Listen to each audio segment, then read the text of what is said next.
I guess as far as today in wrestling, what do you think some of the missing ingredients are, or intangibles that the indie wrestlers are not doing? Learning how to sell. Learning how to have a match without doing 50 damn things. Less is more. I mean, who's tough in this situation? Lex Luger clotheslines a guy 9 times. The guy gets up 9 times. Who's tough? Neither one of you, because both of you are liars. And those 2 guys have just destroyed their fan credibility. The fan says, Luger, you're a big phony piece of shit. If you hit a guy 9 times with a clothesline and he gets up,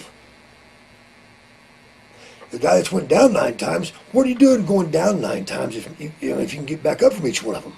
You should never went down the first time. So there. That's what's happening today. Everybody thinks that it's, well, if I do 50 moves, I'll be the best. No, you're just stupid. Give me a guy that can go out there and do 3 moves and have the people coming in the ring after him are mad. That's psychology. To make them want to come in there and kill you or make them come in and want to love you by doing less and by doing it properly and by getting the most out of everything. I mean, if you take the best steak in the world and you cover it with dog shit and you cook it, guess what? It's probably going to taste like dog shit. Especially if Mr. Fuji cooked it. Well, absolutely.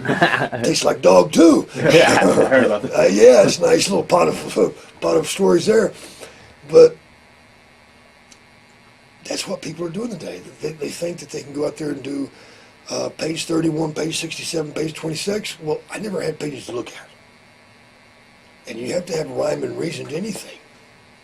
I mean, let's think about it. If it's a movie plot, you go out and you develop a storyline. These guys aren't developing a storyline. They're going out there and doing 35 different moves and the same thing to each other, and none of them mean anything.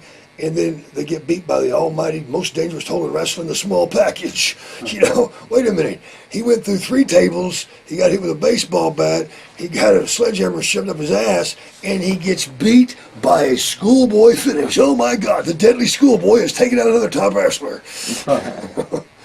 I guess. Could you, in your opinion, do you feel that you could be a great high-flying wrestler and still have a great psychology? Can you? Right. Or could I? Well, not.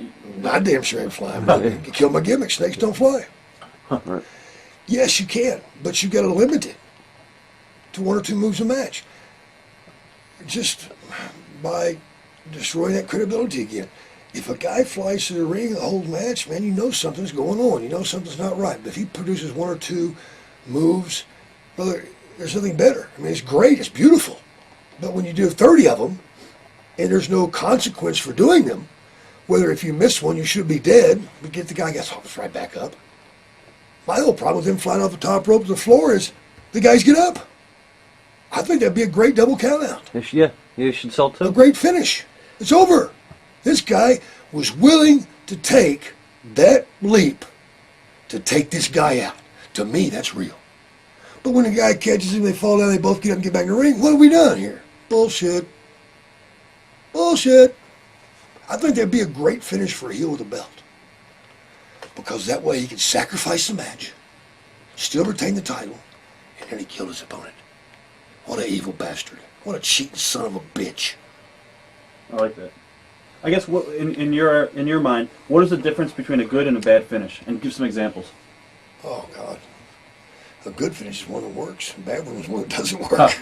You know, I mean, that's pretty simple there. I mean, any finish can work if it's been built properly, whether it be a small package or a schoolboy or, I mean, for instance, Tim Horner, I don't know if you remember him. Yeah. Tim Horner, when he came to Georgia Championship Wrestling, I mean, here's a guy that weighs 195 pounds.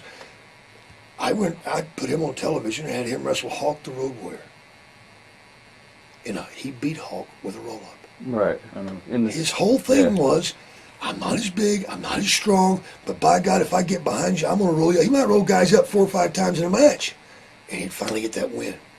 That becomes a good finish now, because we painted a story here saying, hey, this guy is not the toughest guy, this guy is not the strongest guy, he's not going to overpower anybody, but he can wrestle. So now he's going to fight this big guy. Now, if he goes out there and tries to Jericho it, and blow it, Jeriblow, that's why I was, because this guy has got a tremendous amount of talent, but he wants to go out and outdo whoever he's wrestling at their character. If he's wrestling Van Damme, he wants to out and out super kick him. If he's going to wrestle Rhino, he goes out and tries to overpower Rhino, and I've seen him do it. Why are you doing that? Stay within your character.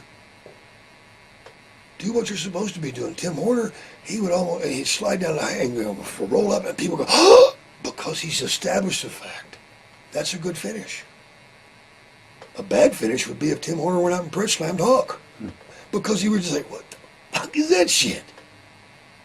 I can't believe that. That's a bad finish. When the people cannot buy it, that's a bad finish. Such as a sledgehammer. Who the hell buys that shit? My God. Please, I'm begging you. You know? That's true.